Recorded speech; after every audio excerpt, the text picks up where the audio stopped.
Hey, everybody out there, welcome back to 91.8 The Fan. I am here with a very special guest. Would you like to introduce yourself to everybody out there? Sure, Chris. Jason Spisak. I'm a voiceover actor, and I've been in the business for a nice long time and had a very fortunate set of circumstances recently. So I'm on a lot of games and a lot of TV shows, and you know, and thanks for having me on. Oh, no problem. It's nice to get the chance to talk to somebody who's been lucky enough to be not only busy now, but you've been in it for a while. How exactly did you get started in this whole business? Well, it goes back all the way till when I was a kid. I used to sit in front of the TV and do voices when the Warner Brothers cartoons would come up and Looney Tunes and all that stuff. And I literally watched far too much television. That's all I can say. It's an affliction. And I would sit there 2 or 3 inches from the TV, and I would, be doing voices. And I must have been, 6, 7, 8 years old, and I'm trying to imitate Foghorn Leghorn, so it sounded like he was on helium. I said, boy, but obviously it sounded horrible. But my parents were like, okay, keep going. And I just kept going. And ever since I moved out to LA to be a on-camera actor, and I've always been very good at voices. And I created my own demo, and no one out there wanted to listen to it. No one would have it at all, and I couldn't get a voiceover agent to save my life. And then one day, there was a non-union gig, because I wasn't in a union yet. This was years ago. And for a Paramount show called Sightings, and they were like, "Can you do a young Hebrew boy?" And I'm like, "I'm not Jewish or anything, but I have a friend who is, so let me find out what he sounds like." So I went and I had him, talk to me and studied his accent and did a little phone interview, and then I called them up for a phone audition, which was the strangest thing. Oh, I'd wow. never done anything like that. And the casting director, they did not pick up. They said, just leave it on the voicemail. So I'm like, okay, no problem. So I call up, and then there were the lines that they had emailed me about. I saw the UFO out on top of the horizon, and it looks like, and so I did that and left it on the voicemail after the beep. I kid you not. Like, thank you for calling such and such casting office. You're nothing to us. Please leave your message. Beep. And I did my audition. That is And then they the most called. bizarre thing I've I ever swear. heard. I know. I am full of exciting stories. And then they called my agent back and said, "That's great. He was fantastic. Tell him to see if he could, the accent is really heavy. I'm sure that he's probably not from this country, but just tell him to do his best to try and pronounce his word." And so I booked it right then and there. And I called my agent back and I said, "That's great. Now I want to come in for a general," which is when they have you in for a general, they have you read pieces of copy and whatever for a basic 5 minute or so on tape audition for the agency. I was with them on camera for commercials at the time, and they had a big voiceover department, and I peeked my head in, but they didn't have anything to do with me. It was Sutton Barth and Benari, SPV. And anyway, very reputable agency, so I was trying to get, obviously, which is why I was trying to get into voiceover with them. And so they took me in for a general, and I wrote my own cartoon. I wrote my own 2.5 minute cartoon with all these different voices in it. And I did that for my general, plus some commercial copy, which I was horrible at reading commercial copy for radio, for voiceover, but I had no practice. And they actually picked me up. And I had a voiceover agent for a year. I didn't book any jobs, and then they dropped me. Oh, wow. And I'm like, great. So I tried to get in the business. I tried, my hardest. I didn't get any work at all, and they dropped me. But I did become friends with a casting director who's still doing work in LA, Elaine Craig, and she was kind enough to, when I didn't have an agent, still call me in once or twice, because she and some of the board guys there, they got to know me, and a fantastic person, and called me in even when I didn't have an agent. And I actually booked a 7-Eleven spot and an AM/PM spot without an agent in the following, half year or 8 months or so.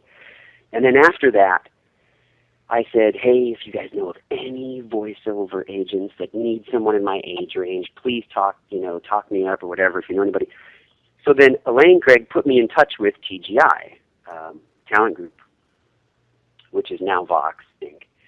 And they said, sure, you can come in.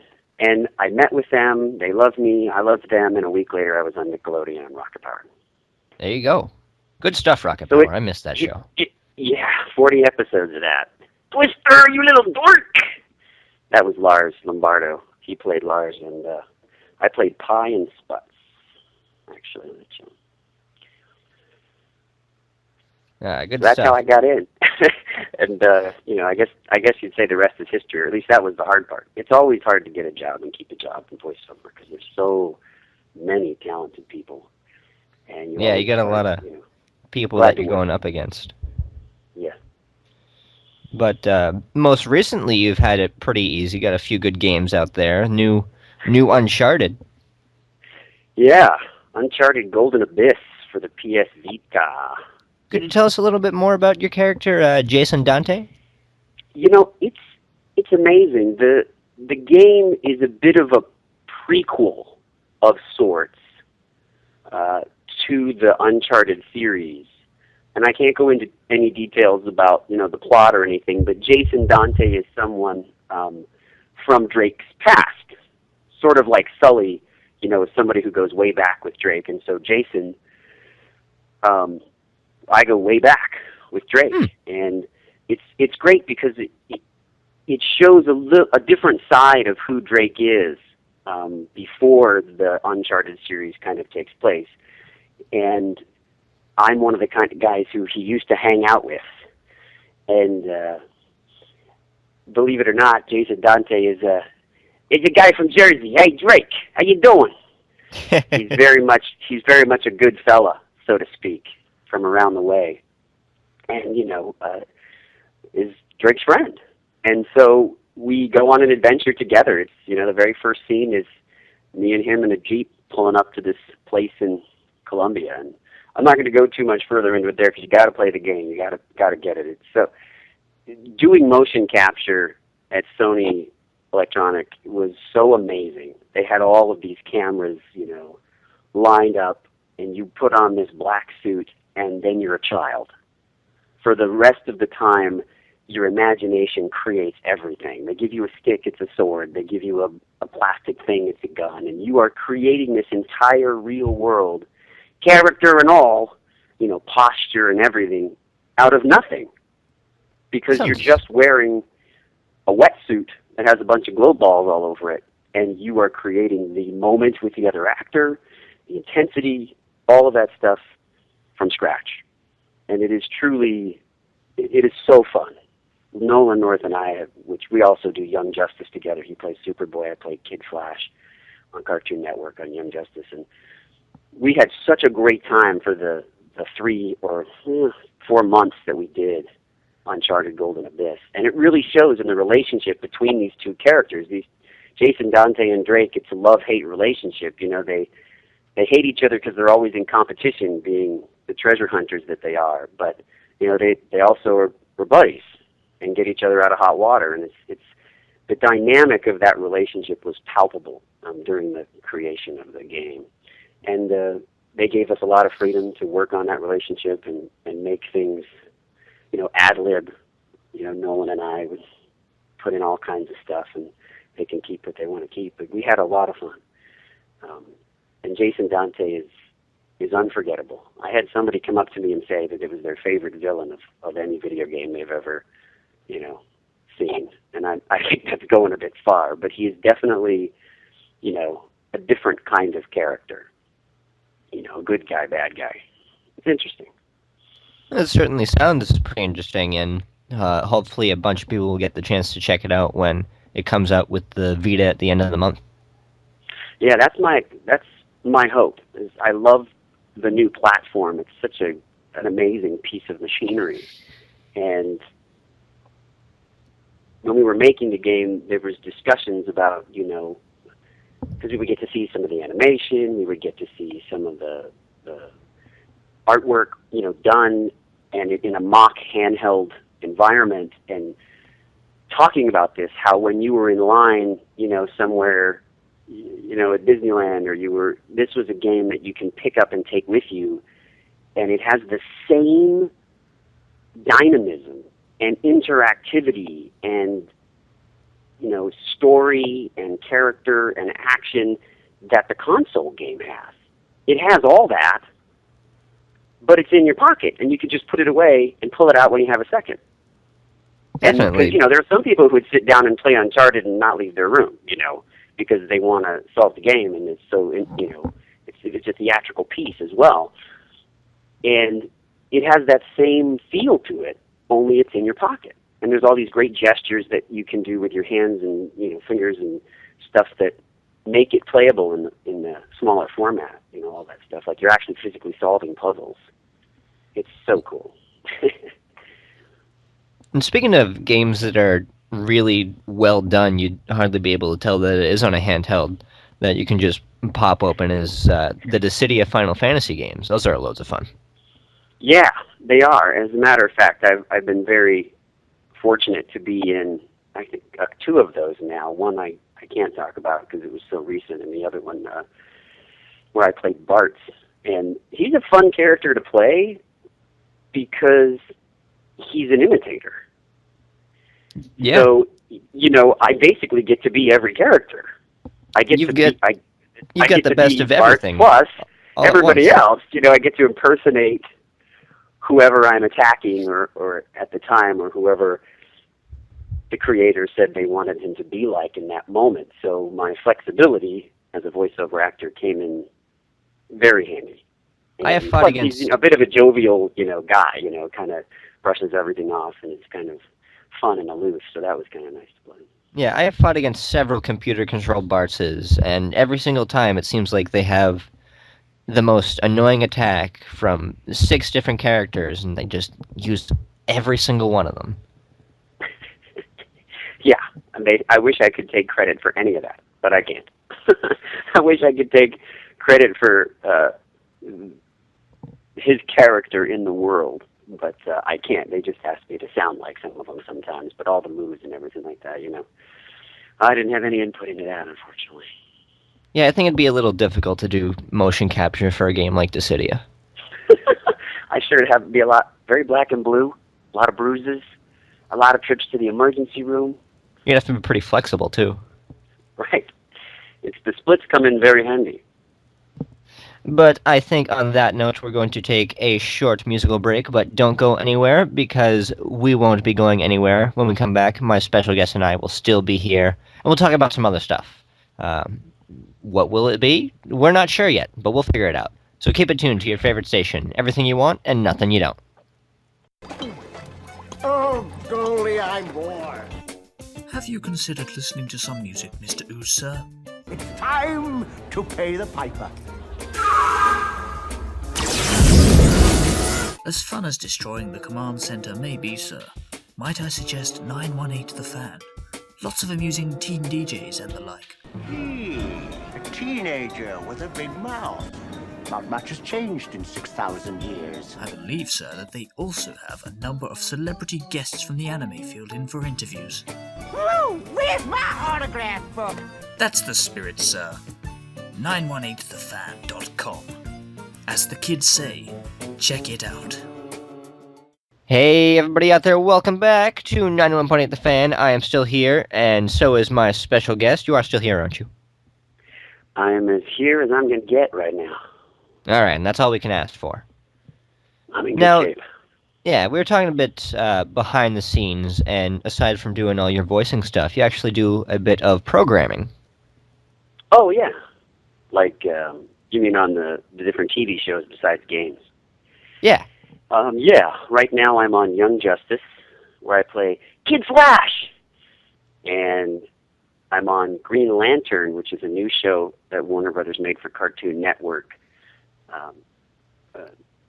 And it's not at all like the movie. It's incredibly well written, incredibly well acted, and the plots are amazing. This new Green Lantern show that's due out next month. I believe it's in March. I can't everybody I've talked to who has seen the first 2 episodes were just kind of blown away. It's from the same studio that the Industrial Light and Magic that also does Clone Wars. And the animation is a little more plasticky than Clone Wars because it's just a different world where people do constructs from their rings, and so it does have a little bit more of a fantastic feel. But I'll be darned, it is so well written, and the plots of the shows, when you see what happens to my character, Razor, I played Razor, it will just blow you away. You can't get up from your chair to even go get anything to eat. It's so great. Green Lantern. I've been so fortunate to be on it. So, yeah, I'm on Young Justice, which is now, they did get a second season going, I believe, of Young Justice here, and then Green Lantern. Then Clone Wars, I play Lux on Clone Wars. And he's actually a Brit. Ahsoka, no! He's a bit of a highbrow son of a senator, which I'm sure a lot of people would wish he would just accidentally fall on a lightsaber, but that's the way that George and the gang wanted him written, that he was a little bit holier than thou, and from the Separatist side. And him and Ahsoka go on some adventures together in this next season of Clone Wars. It's a lot of fun. So, yes, Sounds I am pretty very cool. fortunate to be doing some programming. I'm all over the place. I'm the voiceover artist Jason Spisak that no one has ever heard of, who's on all these shows. Because I play a different person in all of them. I was telling you, I'm very fortunate that I haven't been typecast at all.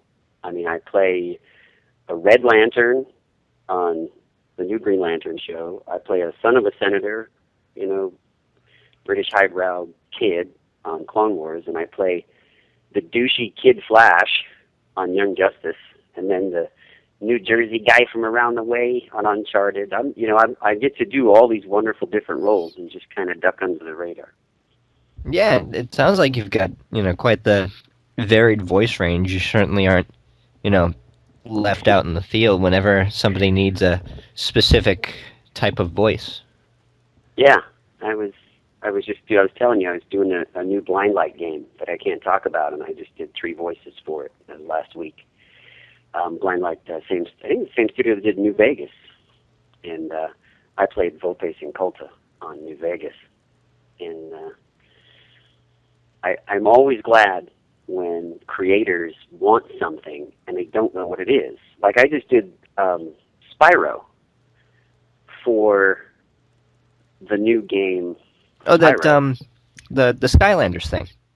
Yeah, and I just played Spyro. I just played the dragon. Oh. And so when it comes out, I'm not sure if it's out yet. Yeah, it's been really out great. Since a little bit before Christmas. They really The pumped one it with the for the big toys, Christmas season. Yeah. where you have to get the different toys to play the different characters and get the different powers. It was so fun because the creators of that show didn't know. Yeah, they're like, what? He did Spyro? They didn't know exactly. They knew what they wanted in their mind, but we didn't want to do Andy Serkis, doing Gollum, because how many times you're getting to that voice? I'm precious. You start sounding like Andy Serkis. And so that's been ruined for everybody who wants to do kind of a creaturey voice up in that range, because he's an amazing actor and you don't want to go near there. So you have to adjust it. And so the creators of that show or that game had a very specific voice in mind for Spyro, and we really spent a long time dialing it in, moving it away from Gollum and towards a creature, and because he has audible sounds as well as words, and the time we took to craft that particular voice is something that I love to do in voiceover. They don't just say, here, whip out what we know you can do, be a teenage Kid Flash. It was a lot of effort, and I would say hammering away and chiseling it so that the voice became something that was unique and embodied this little purple power puff of a dragon who gets He gets angry and does things, but in a fun way too. I mean, he's a meanie, but a cutie. So that was one of my favorite voices to craft. It was a lot of work. Yeah, it's sort of like the character isn't just one of your run-of-the-mill voices. You become the Right. character's voice. Right. I mean, and I love the art of that. There's something to it. Again, and I'm very glad that I haven't been typecast for one specific type of voice, because when somebody needs something different, like the voice of Razor for Green Lantern, is kind of like almost, they said something like Spockish, where he was very matter of fact and even keel, but he's also full of rage, which is something that Spock never was on Star Trek. So it's like this emotionless rage. And so you take something like that and you're like, what am I going to do with that?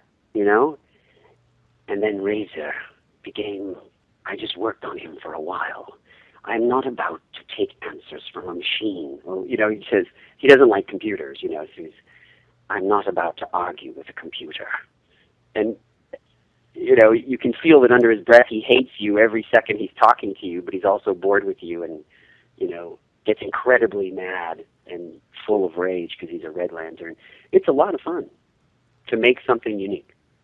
Absolutely. And now, you've said a couple times that there are things that you're not allowed to talk about yet, but do you have any places on the internet where fans can check out when you are allowed to? I do have jasonspisak.com, JASONSPISAK.com. Looks like Spisak. And we just recently redid it, so it's somewhere where we're trying to make it a little more classy, so that I can put my newer stuff on there. And that's about it. I don't really have a Twitter feed at the moment. Someone took Jason Spisak for some reason, so I'm going to have to get a different one. And Facebook became untenable rather rapidly as I got too busy, and I always felt guilty because I wanted to interact with people. I wanted to, if someone wants to be your friend, I love that, but sometimes I'm just too darn busy, so I need Twitter's probably the answer. That's what a lot of the other folks are telling me. Hey, man, you got to jump on Twitter. It's less commitment than Facebook with half the calories. Half the character count, too. Half the keystrokes. Yeah. But that's definitely very cool. Hopefully, when you're allowed to reveal some of your newer stuff, people will be able to check that out. And do you ever get the chance to hit up any of the conventions out there?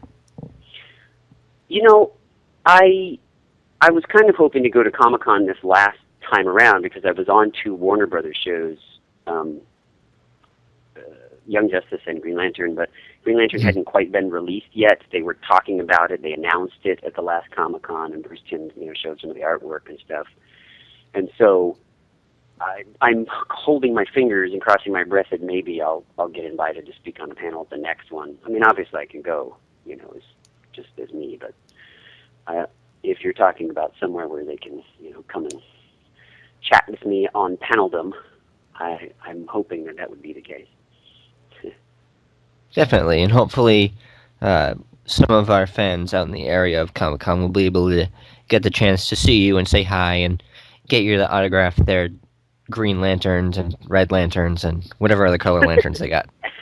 Right? And my Razor T-shirts and their Uncharted Golden Abyss games. Yeah, sign my Vita. Say Vita. hi. Right? Yeah. Or just say hi. I'm fine with that, too. But I do believe we are nearing the end of our time together. But before we let you go, we do have one final thing to ask of you. Sure, brother. We ask everyone who comes on the show if they'd be willing to participate in our 91.8 The Fan tradition, which is pretty simple. We just ask everybody to do a quick radio bump for us. A radio bump? As in you're listening to 98.1 The Fan? That type of thing? We just ask everybody to say, hello, my name is, you insert your name. Of course. I do this. Gladly. You say what you do. You can be as specific or general as you like. And sure, you're man. tuned into 91.8 The Fan. Right. Sure. Ready? Yep. Whenever you're all set, we can go for a take one. This is Jason Spisak. I play Razor on Green Lantern. and you are listening to 98.1 The Fan. So close, but it's actually 91.8 The Fan. Oh, wait, 91.8. Well, see, that's what I Yeah, get everybody mixes up the having numbers. for dyslexia. Yep, and that's always... 91.8. Oh, Yep. the email that I just checked my email, and I got sent an email from my agent, and they said, this is the radio, and they got it wrong. Ah. So I'm advocating responsibility to those who told me what the name of the radio station was. Those So darn 91.8? agents. Yeah, 91.8. All right, So, ready? yep, take two. This is Jason Spisak, and you're listening to 91.8 The Fan. Keep on watching Green Lantern, and you just might get a little razor's edge. Ooh, very nice spin at the end. I like it. Cool, man. But for anybody out there who missed any part of this interview, shame on you. It was a load of fun. Thanks for joining us today. You bet, Chris. It's been my pleasure, brother. You have a good one. All right, and for anybody else out there, make sure you keep it tuned to 91.8 The Fan. Everything you want and nothing you don't.